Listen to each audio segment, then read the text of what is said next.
First of all, I'd like to apologize for any incomprehensive moments in this video. I'm really tired as I didn't sleep very well last night, and as I haven't really slept very well every night for the last 6 months. There's been a lot going on in the country, and I take it personally, and there's been a lot to think about. Most of you who know me know that I'm very serious about politics and about the political problems that are infecting our country. But what a lot of you may not know is that I dream of fixing those problems. And this means most likely joining the political system to make a difference. Where I need to start doing that is I need to return to college and start working towards my political science degree like I intended years ago.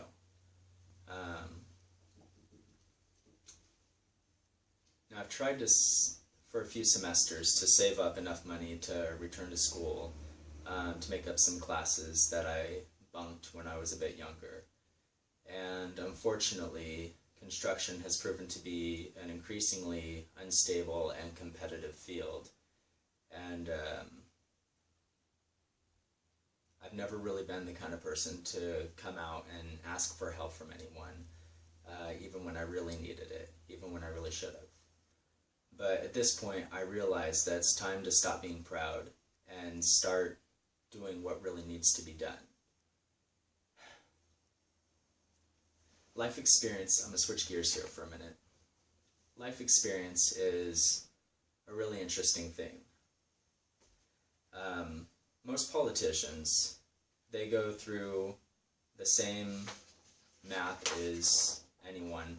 They go from high school through college, get their law degree, political science degree, what have you, and then they go on to some low-level position in law or politics, and they spend the rest of their life experience learning how to integrate in an already very corrupted political system.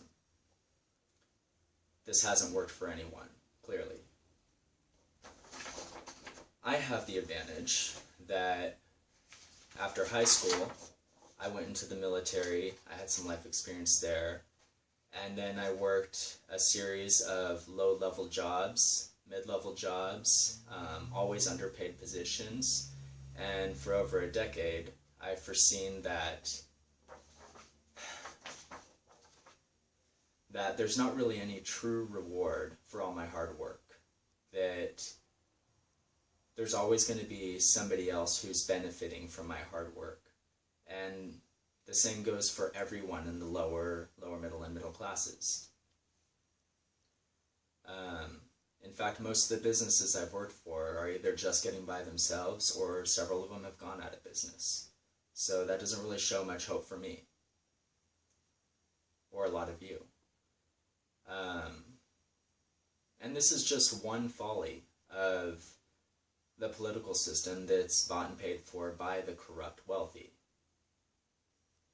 I have the advantage that I've been refined in the poor working class, and that I have the intellect and the morals and the drive that I could go into politics uncorruptible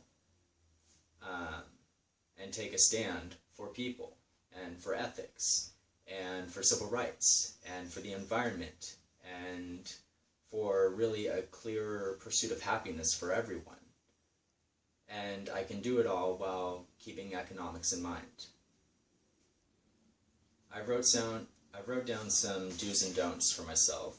I wrote these down a long time ago when I first planned on going into politics. And they're sort of just promises that I would always keep to myself and that I would always keep to everyone else.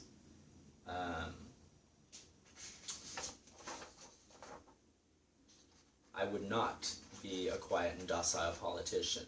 This country has too many of those and can't afford another one. I would not accept bribes from lobbyists or anyone else. This country has too many politicians like that. We can't afford another one. And I definitely would not ignore the needs of the people. However, I would speak out on all concerning issues. I would definitely expose all corruption. And I would fight for the needs of the people always, no matter what. And I would just fucking bring it. I really would. This is the part where you come in. See, I need some help with getting started on the fall semester at Portland Community College. On September 22nd is when it starts. And I plan on enrolling full-time and following the political science degree class map to a T. I'd like to transfer to a university in 2 years, and I'd like to get started on my political career in 4.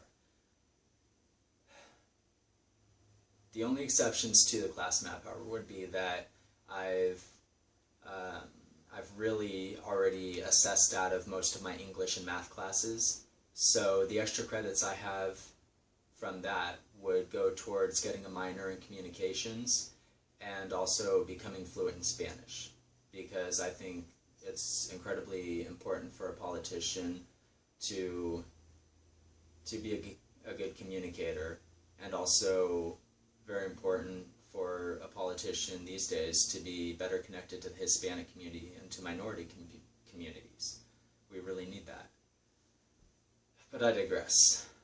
I need $1,250 to get started on the fall semester, and anything above that that I acquired would go towards, it would go into a savings account first of all, and it'd be well recorded, publicly recorded, and it would go towards books and classes in future semesters only. I don't know how long I'd need that, as I expect that by this time next year I'll be writing on grants and scholarships, and hopefully by this time in 2 years it will be only scholarships. As an added bonus to anyone who does donate to get me started in school, I will be posting a list of incentives that I'll be offering for anyone who donates.